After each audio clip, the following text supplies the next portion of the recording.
মকর রাশি, মকর লগ্ন, ক্যাপ্রিকন সাইনের জাতক জাতিকাদের বৃহস্পতির রাশি পরিবর্তনের কারণে আগত একটি বছর আপনাদের জীবনে ঠিক কী কী গুরুত্বপূর্ণ পরিবর্তন সম্পাদিত হবে সে বিষয়ে প্রতিবেদনে আমরা বিস্তারিত আলোচনা করতে চলেছি। প্রসঙ্গক্রমে আপনাদেরকে জানাবো, চলতি বছর 2024 সালের 1 মে বুধবার দুপুর 1:50 বৃহস্পতি রাশি পরিবর্তন করে আপনাদের 5th হাউসে গোচর করে যাবে। সেখানেই থাকবে বৃহস্পতি 2025 সালের 14 মে বুধবার রাত 11:20 পর্যন্ত। তাহলে 1 বছরেরও অধিক সময় কিন্তু বৃহস্পতি আপনাদের ত্রিকোণভাবে অবস্থান করতে চলেছে। আর বৃহস্পতি নবগ্রহের মধ্যে অন্যতম, আয়তনে সর্বাপেক্ষা বৃহৎ, শাস্ত্রে তাকে দেবতাদের গুরুদেব হিসাবে আখ্যা দেওয়া হয়েছে। পরিবার, বিবাহ, সন্তান সন্ততি, আত্মীয় স্বজন, আধ্যাত্মিক চিন্তন, চেতনা, জ্ঞান, ধন, ঐশ্বর্য, নাম, যশ, খ্যাতির ধারক, কারক, বাহক গ্রহ বৃহস্পতি। এজন্যই বলা হয়েছে, যার জন্মছক বা ন্যাটাল চার্টে বৃহস্পতি উচ্চস্থ বা তুঙ্গস্থ, সেই ধরনের ব্যক্তিবর্গদের চলার পথ সামগ্রিক জীবনে অনেক মসৃণ হয়ে থাকে।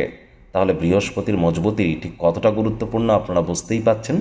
তার উপরে আপনাদের শনির 7.5 অন্তিম চরণ চলছে। শনি আপনাদের 7.5 থেকে মুক্তি দেবে, সেও পরবর্তী বছর 2025-এর 29 মার্চ। স্কিপ না করে পুরোটাই শুনুন যদি ভিডিওটির প্রকৃত মর্মার্থ উপলব্ধি করতে চান। পরিশেষে যেমন প্রতিকার নিয়ে আলোচনায় থাকি তেমনটি আছি যদি প্রয়োজন পড়ে। আর এই আলোচনাটি কিন্তু ইন জেনারেল প্রেডিকশন হতে চলেছে, অর্থাৎ এই পৃথিবীতে যতজন মকর রাশির জাতক জাতিকা আছেন তাদের প্রত্যেকের জন্য। আপনি যদি চান আপনার ব্যক্তিগত জন্মগত ছক বা ন্যাটাল চার্টের সাথে সাথে বর্তমান প্ল্যানেটারি ট্রানজিটের চার্ট বা গ্রহগত গোচরের ছককে একসাথে কম্বাইন করিয়ে 100% অথেন্টিক পার্সোনাল বা ব্যক্তিগত গণনা এনি টাইম আমাদের দ্বারাই কিন্তু করাতেই পারেন। এর জন্য স্ক্রিনে আমরা নাম্বার দিয়ে থাকি, আপনারা ফেস টু ফেস এসে আমাদের সাথে অফিসে সাক্ষাৎ করতে পারেন। এছাড়াও কিন্তু আপনারা অনলাইন কনসালটেন্সি গ্রহণ করতে পারেন। তো চলুন আলোচনায় ফেরা যাক। মকর রাশি, মকর লগ্ন, ক্যাপ্রিকন সাইনের জাতক জাতিকারা কালপুরুষের রাশি চক্র অনুযায়ী আপনারা 10তম রাশির আন্ডারে পড়েন। আপনাদের রাশির অধিপতি শনি। আর স্ক্রিনে আপনারা যে চার্টটি দেখতে পাচ্ছেন এটি কিন্তু মকর রাশির জাতক জাতিকাদের 2024 সালের 1 মে গ্রহগত গোচরের ছকটি কেমনটি দেখাবে। বৃহস্পতি আপনাদের কিন্তু 5ম ভাবে গোচর করেছে, সেখান থেকে পূর্ণ দৃষ্টি তিনি অর্পণ করবেন কোথায়? আপনাদের লাভভাবে। আর বৃহস্পতির কিন্তু 5ম দৃষ্টি থাকবে কোথায়? আপনাদের ভাগ্যস্থানে, অর্থাৎ 9th হাউসে যেখানে কেতু বসে আছে। এবং বৃহস্পতির অন্তিম দৃষ্টি থাকবে আপনাদের রাশিতে, অর্থাৎ আপনাদের 1st হাউসে যেখানে 10 লেখা আছে। দেখুন, আমরা সাধারণত জানি বৈদিক জ্যোতিষে একটি কথা প্রচ্ছন্ন আকারে বলা হয়েছে যে বৃহস্পতি যেহেতু আয়তনে সবথেকে ভারী, এজন্য বৃহস্পতি যে গৃহে বসেন বা যে গৃহে অবস্থান করেন সেই গৃহকে একটু তিনি দমিয়ে দেন, একটু দাবিয়ে দেন। তবে বৃহস্পতির দৃষ্টিতে অমৃত। এই যে 5ম, 7ম, 9ম দৃষ্টি যে গৃহে আরোপিত হয় সেই গৃহে তিনি শুভত্ব প্রদান করেন। তবে প্রকটভাবে কিন্তু বৈদিক জ্যোতিষে বা বৈদিক জ্যোতিষ বলুন, লাল কিতাব বলুন বা কেপি শাস্ত্র বলুন, সকল ক্ষেত্রে এটি স্বীকার্যের বিষয় যে বৃহস্পতি একটি সাত্ত্বিক গ্রহ। সাধারণত বৃহস্পতি যে কোনো গৃহে গোচর শুভত্বই কিন্তু প্রদান করে। তাহলে এখানে কিন্তু একটু মিক্সড রিয়াকশন আমরা পাই, এটি সত্য। তবে আমরা কিন্তু ওভারঅল যে আলোচনাটি করব সেটি বিশ্লেষণাত্মক এবং দীর্ঘ রিসার্চ করবার পরই আপনাদের জন্য আমরা প্রস্তুত করতে চলেছি। বৃহস্পতি আপনাদের ক্ষেত্রে আপনাদের মোক্ষের ভাব এবং সাহস ও পরাক্রমের ভাবের অধিপতি। আর বৃহস্পতির 5ম দৃষ্টি থাকছে কোথায়? কেতুর উপরে, অর্থাৎ আপনাদের 9th হাউসে। আবার কেতু থেকে যদি দেখেন তাহলে বৃহস্পতি কেতু থেকে 9 ঘর এগিয়ে বসে আছে। তাহলে গুরুর সাথে কেতুর একটি কিন্তু এখানে একটা বিভিন্ন প্রকার যোগ তৈরি হচ্ছে, তার মধ্যে 9ম 5ম যে রাজযোগ এটিও কিন্তু তৈরি হলো, এটিও সত্য। আর যখন বৃহস্পতি রাশি পরিবর্তন করবে তখন কিন্তু চন্দ্র আপনাদের রাশিতে থাকবে। এর জন্যই কিন্তু এটিকে রজত মূর্তি যোগ বলা হয়েছে। অনেক রকম মূর্তি হয়, রজত মূর্তি, স্বর্ণ মূর্তি, তাম্র মূর্তি, লৌহ মূর্তি। এখানে কিন্তু আপনাদের ক্ষেত্রে রজত মূর্তি তৈরি হলো। তাহলে অনেকে আবার আপনাদেরকে বলছেন যে বৃহস্পতি নিচস্থ হচ্ছে শুক্রের ঘরে প্রবেশ করে, সেটিও সত্য। তবে এটিও সত্য, বৃহস্পতি রজত মূর্তি তৈরি করছে, 9ম 5ম রাজযোগ থাকছে। তাহলে অবশ্যই বৃহস্পতি শুভত্বও কিন্তু আপনাদের ক্ষেত্রে প্রদান করবে। বৃহস্পতির এই যে গোচর, এর ফলস্বরূপ কিন্তু আপনাদের লাভের মাত্রা বাড়বে। 11th হাউসে আপনাদের লাভের ভাবে শনি, রাহু, বৃহস্পতি 3টি গ্রহেরই দৃষ্টি থাকবে। তবে আমরা কি জানি লাভের ভাব 11th হাউস, নামই তো লাভের ভাব, প্রফিটের হাউস। এখানে কোনো নেগেটিভ প্ল্যানেট কিন্তু নেগেটিভিটি প্রদান করতে পারে না। আর বৃহস্পতির দৃষ্টি এটিকে আরও শুভত্ব বেশি প্রদান করবে, তাহলে লাভের মাত্রা আপনাদের বাড়বে। এই একটি বছরে মনের বিভিন্ন স্বপ্ন কল্পনা বাস্তবে রূপ নেবে। আয়ের নতুন নতুন উৎস বা স্রোত আপনাদের সামনে কিন্তু উজাগর হতে চলেছে। সেগুলিকে সঠিক ওয়েতে যদি আপনারা ইউটিলাইজ করতে পারেন 100% লাভান্বিত হবেন, এই বিষয়ে কিন্তু কোনো সন্দেহের অবকাশ নেই।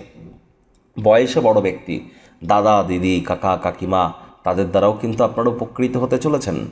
আবার বৃহস্পতির কিন্তু অন্তিম দৃষ্টি থাকবে, অর্থাৎ নবম দৃষ্টি, অত্যন্ত শক্তিশালী দৃষ্টি, এটি আপনাদের রাশিতে থাকবে।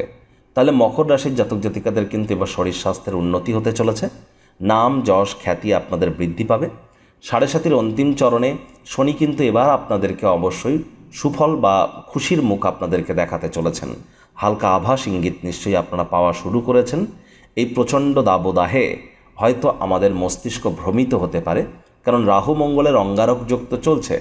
আর এই যে প্রচণ্ড দাবদাহ এবছর হবে, এটি কিন্তু আমরা ইয়ারলি রাশিফল যদি আপনারা দেখেন 2024-এর, তাহলে ডিসেম্বর মাসেই কিন্তু আমরা প্রেডিক্ট করে দিয়েছিলাম। আর এটিও কিন্তু সত্য যে আপনাদের রাশিতে এই যে বৃহস্পতির দৃষ্টি আপনাদের ব্যক্তিত্বের সমৃদ্ধি ঘটাবে।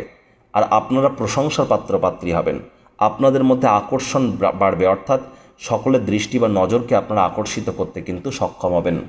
এ সময় আপনাদের ব্যক্তিত্বের সমৃদ্ধির পাশাপাশি দীর্ঘদিনের পুরনো রোগশোক থেকেও কিন্তু আপনারা ধীরে ধীরে রিলিফের পথের দিকেই এগিয়ে যাবেন, এ বিষয়ে কোনো সন্দেহ নেই। ঠাকুমা ঠাকুরদা যদি আপনাদের বেঁচে থাকে, অবশ্যই তাদেরও কিন্তু শরীর স্বাস্থ্যের উন্নতি আমরা পরিলক্ষিত করছি।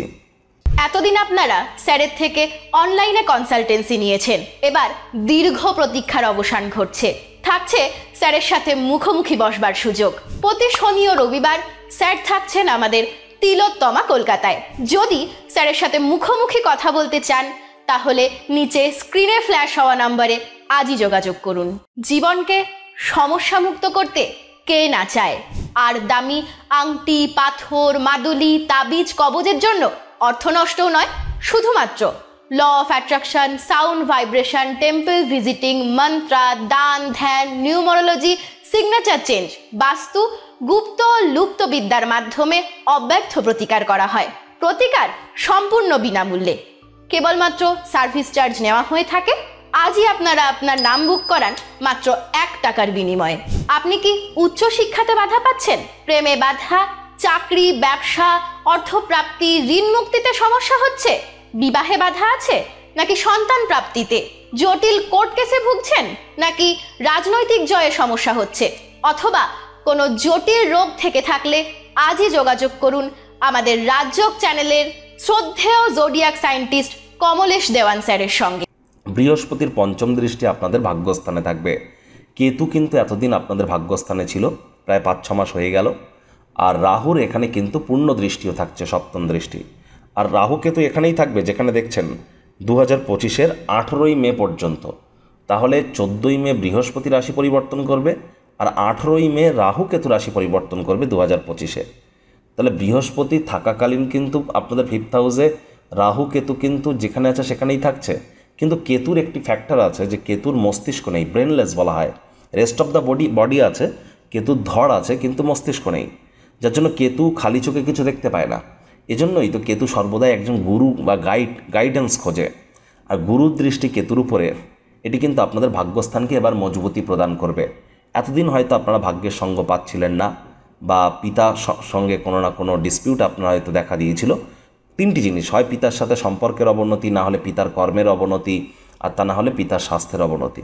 এই 3টি জিনিসের মধ্যে হয়তো যে কোনো একটি জিনিস আপনারা দেখেছেন। আর এবার কিন্তু অবশ্যই আপনাদের আধ্যাত্মিক চিন্তন চেতনা বাড়বে, ধর্মের প্রতি আকর্ষণ আপনাদের বাড়তে চলেছে। তীর্থযাত্রা, তীর্থ ভ্রমণের সুযোগ আপনারা পাবেন। হায়ার স্টাডিজে সকল বাধা বিপত্তি আপনাদের কেটে যাবে। এ সময় কিন্তু পিতার সাথে সম্পর্কের উন্নতি, পিতার স্বাস্থ্যের উন্নতি, পিতার কর্মের উন্নতি। পৈতৃক কোনো বিজনেসের শুরুয়াত আপনারা করতেই পারেন। যে কর্ম করতে যা সময় লাগতো তা অর্ধেক সময়ের মধ্যেই সমাপ্ত হবে।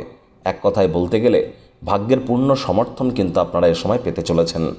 বৃদ্ধ বৃদ্ধা যারা আছেন, বয়োজ্যেষ্ঠ ব্যক্তিবর্গ যারা আছেন, পুরনো দিনের বন্ধুবান্ধব বা নাতি নাতনিদের কাছ থেকে আপনারা কিন্তু এই একটি বছরে প্রাণ প্রাচুর্য, খুশির যে প্রাণ প্রাচুর্য, সেটি কিন্তু আপনারা অনুভব করবেন।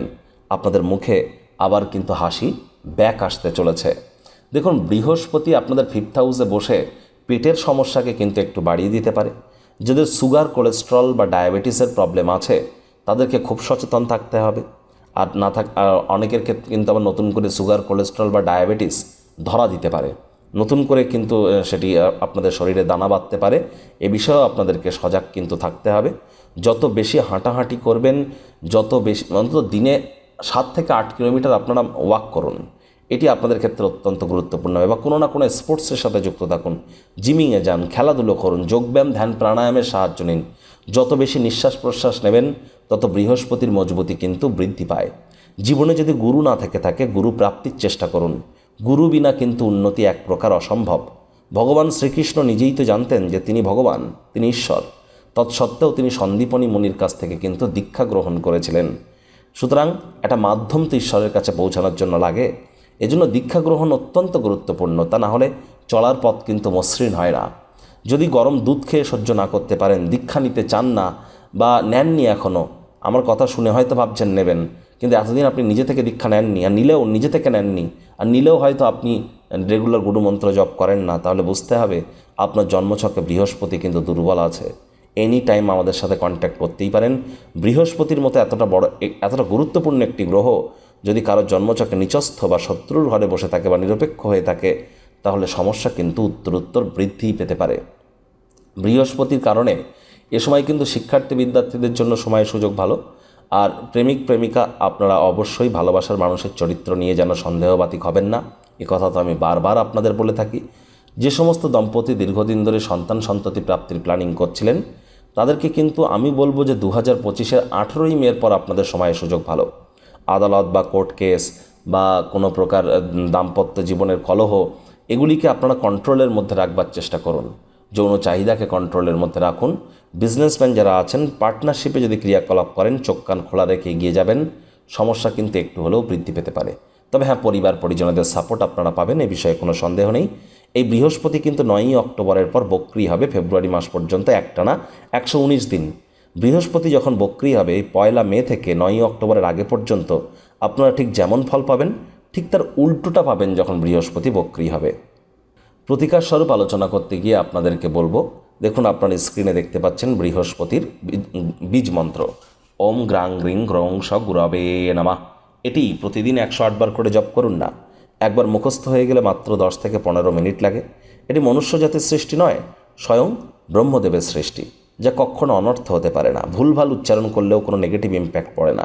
বৃহস্পতিবার করে হলুদ বস্ত্র পরিধান করুন, বৃহস্পতিবার করে নিরামিষ খান, মসুর ডাল, কলা বৃহস্পতিবার করে খাবেন না।